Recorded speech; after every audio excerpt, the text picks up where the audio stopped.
Hello guys, welcome to maths Telugu. వాళ్ళ topic ఏంటి అని అంటే అర్థమెటిక్ గురించి అయితే మనం డిస్కస్ చేద్దాం. అర్థమెటిక్లో one of the easy topic ఏంటి అని అంటే ట్రైన్స్.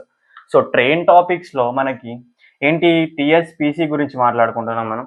టీఎస్పీసీ ఆర్ ఎనీ ఎగ్జామ్స్లో మనకి ట్రైన్స్ నుంచి క్వశ్చన్స్ ఎట్లా ఫ్రేమ్ అవుతాయి అని అంటే జస్ట్ ఎట్లా ఫ్రేమ్ అవుతాయి చూడండి. ఒక ట్రైన్ అండ్ మ్యాన్కి రిలేషన్లోనే క్వశ్చన్స్ అనేది ఫ్రేమ్ అవుతాయి చూడండి.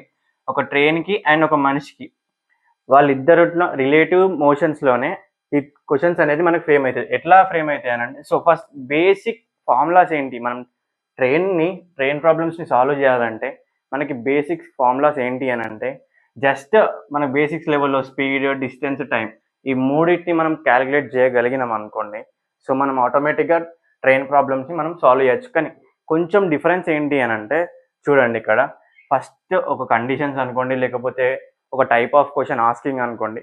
సో ఎట్లుంటుంది అని అంటే train and man running in the same direction. అంటే ఏంటి, ట్రైన్ సేమ్ ఒకటే డైరెక్షన్లో అండ్ మ్యాన్ ఒకటే డైరెక్షన్లో వెళ్తున్నారు. సో ఇట్లా వెళ్ళినప్పుడు వాళ్ళకి సడన్ స్పీడ్ ఉంటుంది, వాళ్ళు కొంచెం సడన్ డిస్టెన్స్ని ట్రావెల్ చేస్తారు, సడన్ టైంతో ట్రావెల్ చేస్తారు. సో ఇట్లాంటి టైంలో మనకి జస్ట్ ట్రైన్ క్వశ్చన్స్లో ఏంటి, మనం ఏం క్యాలిక్యులేట్ చేయాలంటే ట్రైన్ స్పీడ్ అన్నా, లేకపోతే ట్రైన్ డిస్టెన్స్ ఎంత ఉన్నాయి, లేకపోతే ఎంత టైం తీసుకుంది. ఎనీ క్వశ్చన్స్ ఈ 4 కైండ్ ఆఫ్ కండిషన్స్లో ఎనీ కండిషన్ ఇచ్చినా కానీ మన ఏమేంటి, speed or distance or time ఈ మూడింటిని ఫైండ్ అవుట్ చేయడమే మన ఏం. సో మనకి 4 డిఫరెంట్ కండిషన్స్ ఉంటాయి. ఈ కండిషన్స్ పైన క్వశ్చన్స్ అనేది ఫ్రేమ్ అవుతాయి. సో మనకి ఆల్మోస్ట్ ఎట్లా అంటే ఒక 2 ఆర్ 3 క్వశ్చన్స్ వస్తాయి ట్రైన్ పైన, అట్లీస్ట్ 2 వస్తాయి. మేజర్ అయితే చాలాసార్లు అయితే ఒకటే క్వశ్చన్ వచ్చింది ట్రైన్స్ నుంచి. బట్ పక్కా ఈ 25 మార్క్స్లో 1 మార్క్ అయితే పక్కా క్వశ్చన్. సో ఏంటి ఫస్ట్ కండిషన్, ట్రైన్ అయినా హ్యూమన్ బీయింగ్ అంటే మనిషి సేమ్ డైరెక్షన్లో వెళ్తున్నారు. అట్లాంటప్పుడు మనం క్వశ్చన్ సాల్వింగ్ ఎట్లా చేయాలంటే ట్రైన్ని మనిషిని సబ్ట్రాక్ట్ చేసేసేయాలి. సో సెకండ్ కండిషన్ ఏంటి, ట్రైన్ అండ్ మ్యాన్ ఆపోజిట్ డైరెక్షన్లో వెళ్తున్నారంట. సో అంటే ఏంటి, ట్రైన్ ఇట్లా వెళ్తే మనిషి ఇట్లా వస్తున్నాడు. సో ఇట్లాంటప్పుడు ఏం చేయాలంటే వీళ్ళిద్దరి యొక్క రిలేటివ్ మోషన్స్ని యాడ్ చేయాలి, ట్రైన్ మనిషి.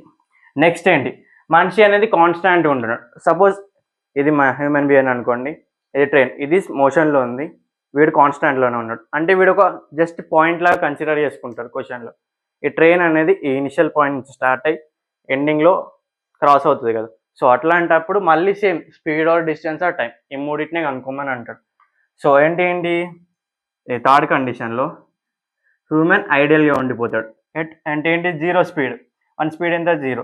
ఒక ట్రైన్ అనేది వీడిని క్రాస్ అయ్యి వెళ్ళిపోతుంది. ఒక లాస్ట్ ఫోర్త్ కండిషన్లో మాత్రం ఇంపార్టెంట్, ఎక్కువ అడిగే క్వశ్చన్ ఇది. ఎట్లా అడుగుతారంటే ఒక బ్రిడ్జ్ ఉంది అనుకోండి, సపోజ్ ఇది బ్రిడ్జ్ అనుకో, ఈ బ్రిడ్జిని దీనికి ఒక డిస్టెన్స్ ఇస్తాడు, ఒక ఏ అనే డిస్టెన్స్ ఇచ్చిండు. దీన్ని క్రాస్ చేయడానికి ఎస్ అనే ఒక స్పీడ్ కన్సిడర్ చేసుకుంటాడు. దీనికి ఒక డిస్టెన్స్ ఇస్తాడు, దీనికి క్యాపిటల్ ఏ అనే డిస్టెన్స్ ఇస్తాడు. అప్పుడు దీన్ని ఇది క్రాస్ చేయడానికి ఎంత టైం పడుతుందని అడుగుతాడు. సో అట్లాంటి అడుగుతాడు ఏంటి, ఒక బ్రిడ్జ్ అని ఇవ్వచ్చు, ఒక ట్రీ అని ఇవ్వచ్చు, ఒక రైల్వే స్టేషన్ అని ఇవ్వచ్చు. మేజర్గా ఏం లేదు, స్పీడ్, డిస్టెన్స్, టైం ఈ మూడింటిని ఫైండ్ అవుట్ చేయడమే ఏమి ఇక్కడ ట్రైన్ క్వశ్చన్స్లో. మేజర్ ఎట్లాంటి క్వశ్చన్స్ వస్తాయంటే ఒక బ్రిడ్జ్ అన్నా, ఒక ట్రీ అన్నా, ఒక రైల్వే స్టేషన్ అన్నా కన్సిడర్ చేసుకుంటాడు.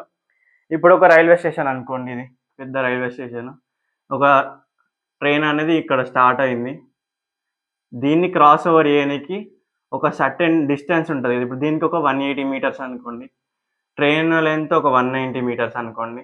ఒక సర్టెన్ స్పీడ్లో ట్రావెల్ చేస్తుంది కదా, దీన్ని ఒక సర్టెన్ టైంలో అనుకోండి, టైం ఒక మీటర్ పర్ సెకండ్ సంథింగ్ ఒక టైం కన్సిడర్ చేసుకున్నాం అనుకో, ఎంత స్పీడ్లో వెళ్తుందని చెప్పాలి. ఎంత సింపుల్ క్వశ్చన్స్, ఏమున్నా స్పీడ్, డిస్టెన్స్, టైం. సో కొన్ని క్వశ్చన్స్ సాల్వ్ చేద్దాం, దాన్ని బట్టి మనకు అర్థమైంది.